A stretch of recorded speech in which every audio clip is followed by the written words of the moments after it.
How to get big arms. If you hate having twig arms, here's how to change that. I used to have really skinny arms. They were one of my biggest insecurities when I started lifting.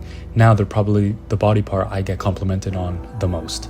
Big arms are a staple of looking like you lift. They fill out your t-shirts, make your physique look fuller and stronger, and when people think of a gym bro, they picture someone with big arms. I've had family members, friends, strangers, and even people at the gym come up to me and compliment my arms. Those compliments mean a lot because you know they didn't have to say anything. They went out of their way to make that compliment. So here is what actually helped me. The biggest thing was having a dedicated arm day. It's a little controversial because it doesn't fit a normal push-pull legs or upper-lower split. But if you want one muscle group to grow faster, it makes sense to give it more attention. That's just keep it simple, stupid. Most people finish a push day, throw in a few sets of tricep push downs, they call it a day. They finish a day of a pull day with a few curls at the end of it, and that's it. I wanted more than that. I didn't want to end up with a awkward physique. It's called like the spider physique, where it's like you're bulky in your torso and your legs, but your arms are like a little bit skinny. I wanted the opposite. I'd rather have bigger arms. So my split became push-pull legs, a upper day where I focus on my lagging muscles. Like for me, it's my shoulders and my chest because I have an injury. And then I have a arms day. Then I rest on the weekends. Having an entire workout dedicated to biceps, triceps, and forearms meant I could train them fresh instead of when they're already exhausted after a push day, after a pull day.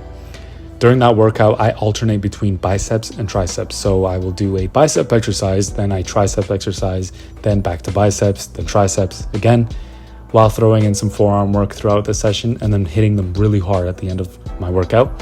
This is called supersetting. So let's get into some exercises I would recommend as well. The best exercise is obviously the one you'll actually push hard and stay consistent with. If you're not having fun, you'll not stick to the workout as well as if you were having fun.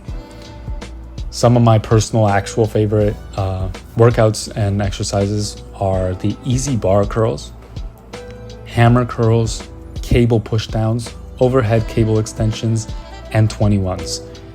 21s are a fantastic exercise and they will blow up your biceps. So let me just explain it quickly. On the lower half, you will start with your arms fully extended and curl the weight upward until your forearms are parallel to the floor, so at a 90-degree angle. Then you lower it and you do it for 7 reps. So it's like partial reps. You're gonna wanna do this with either dumbbells or a easy bar.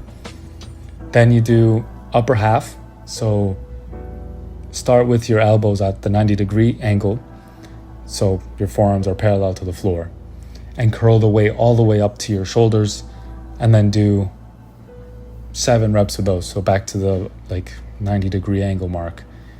7 reps, and then the final one is a full range of motion. You do 7 normal curls, which will total 21. And if you have a buddy or a friend, make 21s into a competition. It will blow up your progress for your arms. You both use the same weight and see who finishes first. It makes a brutal exercise and it makes it a lot of fun. For forearms, I like behind the back wrist curls for the inner forearm and cable reverse curls for the top of the forearm, and it also hits your biceps. One thing I want to mention is shoulders because it is part of your arm. I'm not going into detail in this video about shoulders because I think it deserves its own video. A pair of well-developed shoulders completely changes your physique. So I'll make a full shoulder guide in the future. It makes your physique look aesthetic and really elevates it. So I'll do a guide on that soon. Finally, don't forget the basics. I talked about this in my previous video as well. Number 1 would be to bulk. And I'll probably make another video as well on bulking and all of that. You need to give your body enough fuel to grow. Progressive overload is number 2. It is a must. You need to get stronger over time and you will get bigger over time. And one thing that's helped me a lot is number 3 is having a strong mind-muscle connection. Instead of just moving the weight, actually focus on the muscle you're trying to grow.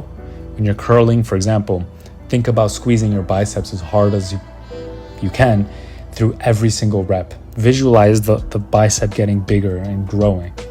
Those simple things are what helped me go from having skinny arms to building a pair I'm pretty proud of. My journey is not done, obviously. However, I want bigger arms, and I will implement these tips from this video to get there. Thank you so much for watching. Please subscribe, and it's a win-win for you and for me. Now, let's get back to work.